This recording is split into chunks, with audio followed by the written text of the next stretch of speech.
கர்த்தருக்கு ஸ்தோத்திரம். இன்றைய வேத வசனம் யாக்கோபு 1:12.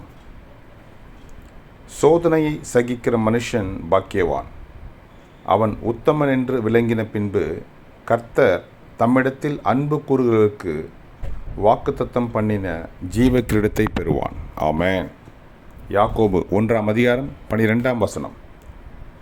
சோதனையை சகிக்கிற மனுஷன் பாக்கியவான், அவன் உத்தமன் என்று விளங்கின பின்பு கர்த்தர் தம்மிடத்தில் அன்பு கூறுகிறவர்களுக்கு வாக்குத்தத்தம் பண்ணின ஜீவ கிரீடத்தை பெறுவான். ஆமென். யாக்கோபு 1:12. கர்த்தர் உங்களை ஆசீர்வதிப்பாராக, உங்களோடு கூட இருப்பாராக. ஆமென்.